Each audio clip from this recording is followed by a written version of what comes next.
श्री गणेश सिंह। सभापति महोदय, बहुत बहुत धन्यवाद आपको।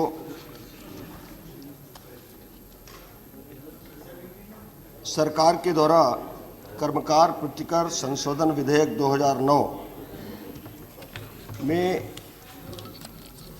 कुछ संशोधनों के साथ इस बिल का मैं समर्थन करने के लिए खड़ा हुआ हूं।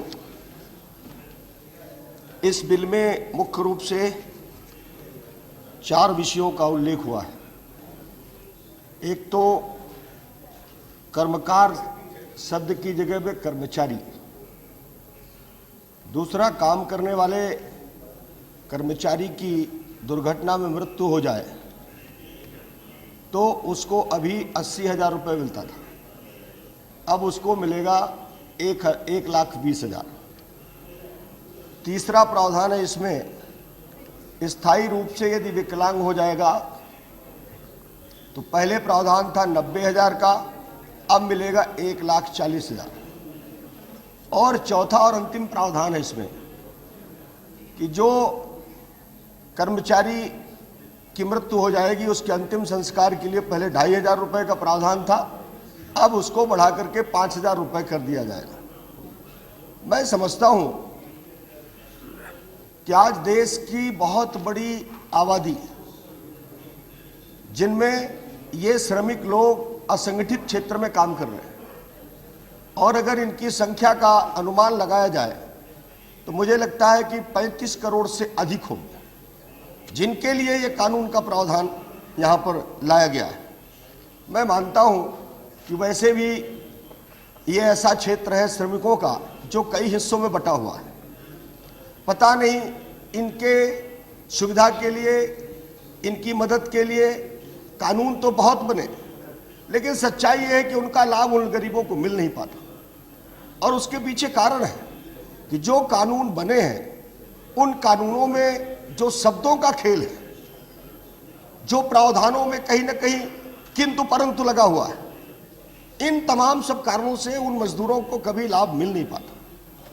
विधेयक स्वागत योग्य है, इसमें कोई दो राय नहीं, लेकिन इस विधेयक में जो प्रावधान किए गए हैं वो बढ़ाने लायक है।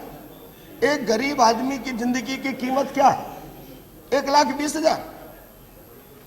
एक गरीब आदमी जो स्थायी रूप से विकलांग हो जाए उसकी कीमत 1,40,000 है। मैं पूछना चाहता हूं, जिनका जीवन बीमा निगम के माध्यम से बीमा है, उनको कितना बीमा मिलता है? दुर्घटना में ही तो बीमा मिलता है ना। अगर सरकार उनको मदद करना चाहती है तो मुझे लगता है कि ये प्रावधान बहुत सीमित है और ये प्रावधान बढ़ाए जाने चाहिए। दूसरा, मैं निवेदन करना चाहता हूं माननीय मंत्री जी से कि आपने कहा ESI के जो मजदूर हैं उनके अलावा जो श्रमिक हैं उनको हमने इसमें शामिल किया है।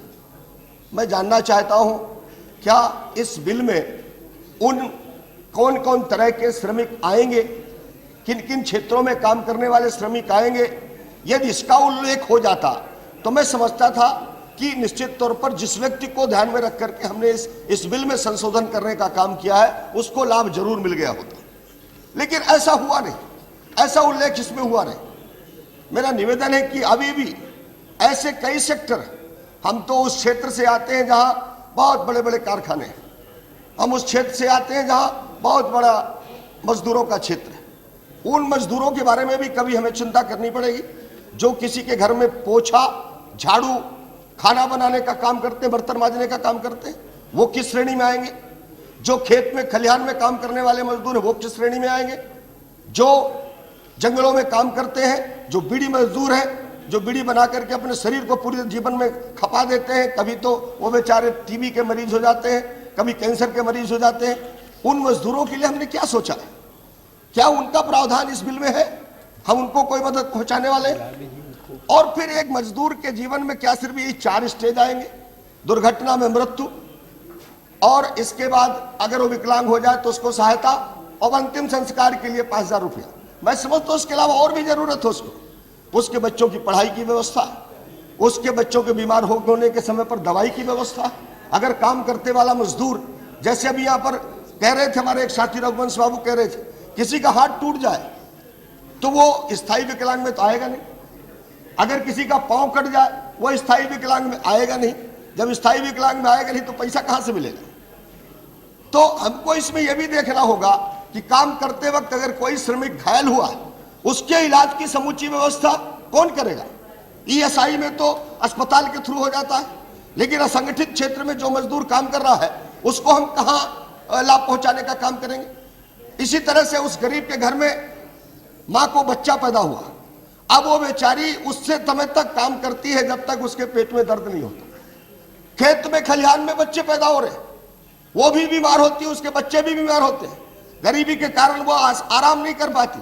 तो ऐसी क्या प्रसूतिकाओं को हम उनके मदद के लिए व्यवस्था नहीं कर सकते। मैं उदाहरण देना चाहता हूं माननीय मंत्री जी आपको, मेरी मध्य प्रदेश की सरकार ने एक योजना चलाई है और वो योजना चलाई है कर्मकार सहायता योजना, और उसमें इस तरह के तमाम श्रमिकों को शामिल किया है। पूरे राज्य भर में 75 लाख श्रमिकों को चिन्हित किया गया है और उनको हमने एक परिचय पत्र दिया है, जिसमें उस परिचय पत्र के माध्यम से बच्चों की पढ़ाई फ्री और उनके बीमार बच्चों के बीमार माता पिता के इलाज की व्यवस्था भी की गई। दुर्घटना में उनको पैसा देते हैं, गर्भवती माता को 40 दिन की घर बैठे मजदूरी देते हैं, पत्नी की सेवा पति करे 15 दिन की घर बैठे मजदूरी उसको भी देते हैं, और अंतिम संस्कार के लिए प्रावधान आपने भी किया है, उस योजना भी प्रावधान है। मैं निवेदन करना चाहता हूं, एक गरीब परिवार को क्या जरूरत है, उस गरीब परिवार की जरूरत को हम किस तरह से पूरा कर सकते हैं, कैसे उसको कानूनी स्वरूप दे सकते हैं, इस दिशा में इस बिल पर उल्लेख होना चाहिए। मुझे पूरा विश्वास है कि आपका दृष्टिकोण सही है और उस दृष्टिकोण की तरफ आगे बढ़े। मेरा निवेदन है कि इन 4 प्रावधानों के साथ साथ और भी इसमें प्रावधान जोड़ लिए जाए और भी पूरी तरह से उस श्रमिक को हम सुरक्षा देने का काम करें। मैं इतना निवेदन करते हुए इतना जरूर कहूंगा कि श्रम कानून कई हिस्सों में बटा हुआ है। इस श्रम कानून की जो इम्प्लीमेंट एजेंसियां हैं वो अपने अपने हिसाब से उसको इम्प्लीमेंट कर रही हैं। बड़ी बड़ी दुर्घटनाएं हो रही, रोज कारखानों में लोग मर रहे हैं, उन बेचारों को कुछ नहीं मिलता। तात्कालिक लाइन ऑर्डर सिचुएशन को ठीक रखने के लिए प्रशासन के दबाव में थोड़ा बहुत पैसा भले उनको मिल जाए, लेकिन इसके बाद उनके प्रकरणों का निराकरण नहीं होता। न्यायालयों में पंजीबद्ध है मुकदमे, कब उनकी समय सीमा तय होगी। आपने 3 महीने की समय सीमा बताई है, मुझे नहीं लगता कि आपकी ये समय सीमा का इम्प्लीमेंट न्यायालयों में होगा। कहीं ना कहीं इस पर हमें नजर रखनी पड़ेगी।